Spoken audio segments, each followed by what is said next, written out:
Hi, my name is Larry Jordan, and welcome to this Power Up webinar taking a look at multi-camera editing inside Premiere Pro CS6.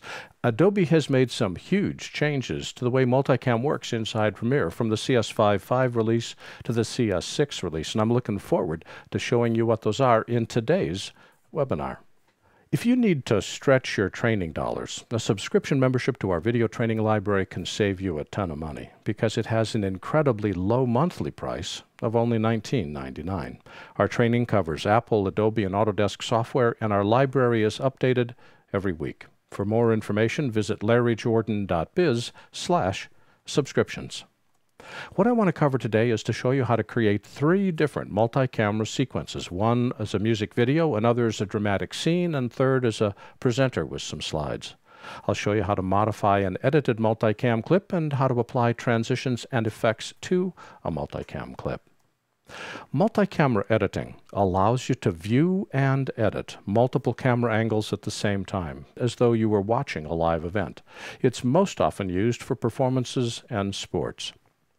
It's not designed for film-style shoots of multiple takes from one camera. A multicam clip can contain audio, video, and/or stills. A single multi-camera track can contain multiple clips. This is new with the CS6 release. Multicam in Premiere supports an unlimited number of sources all playing at once. However, the actual limit is determined by the speed of your computer and the bandwidth of your storage, what I call the data transfer rate, the speed with which data moves from your hard disk to your computer. Performance of multicam will also vary as you change video codecs. Some, like ProRes or AVC Intra, can edit very easily. Others, like AVC HD or H.264, are more complex to edit.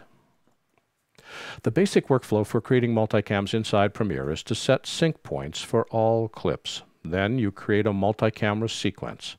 You edit the sequence into the timeline the same way that you would edit any other clip. You open it into the multi-camera monitor. You begin recording and editing the sequence in the multi-camera monitor. You stop recording, and then you trim, tweak, and add effects as necessary. I've created 3 empty sequences here in Premiere Pro CS6, and I've put all the media in separate folders, separate bins. We're going to start first with a music video, so I'll double-click that sequence, load it up into the timeline. As I twirl down the folder containing the music video, these are 3 different camera angles from a soon-to-be-released episode of Two Real Guys. It has one camera on the left-hand side. Let's see where Danielle is. There she is. She's on the left.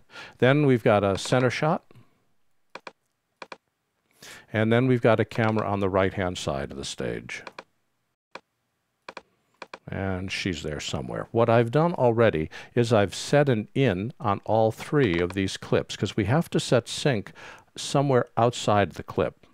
Sync is the point where 2 or 3 or more clips are all matched at the same point, so they all start at the same point. We need to find that, and we can do it one of 4 ways, which I'll show you in just a second. In this particular example, I've set an in.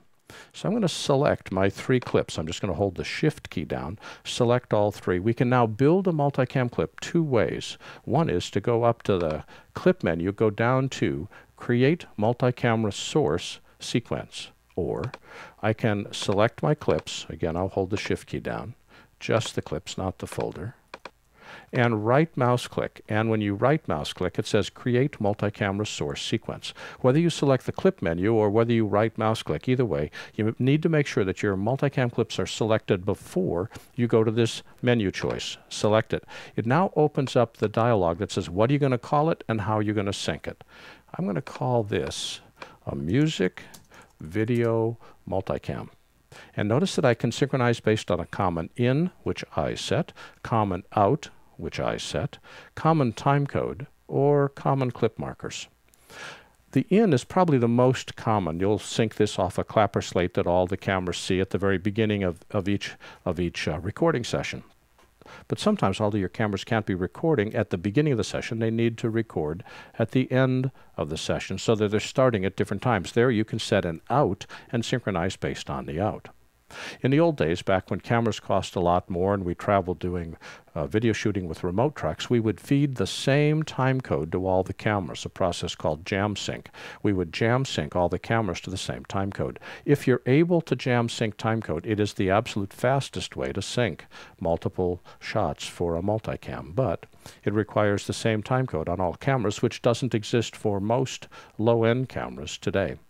We can also synchronize based upon markers, and I'll talk about that in the next multicam clip we put together. For right now, I'm going to synchronize based on the in. So I gave it a name, I picked how I want it to synchronize, and I click OK. After a short period of time, the icon appears that illustrates this particular multicam. If I look at this, this is the standard icon for a sequence. Notice the clips are not aligned.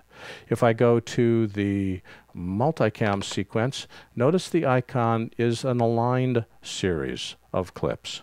So this is the icon that we use for a multicam clip. I just point that out. They have the same color, but they don't have the same alignment. This has been an excerpt of a recent Power Up webinar looking at multicam editing inside Adobe Premiere Pro's CS6. For the complete version of this online training, please visit our store at larryjordan.biz/store and look for webinar 86.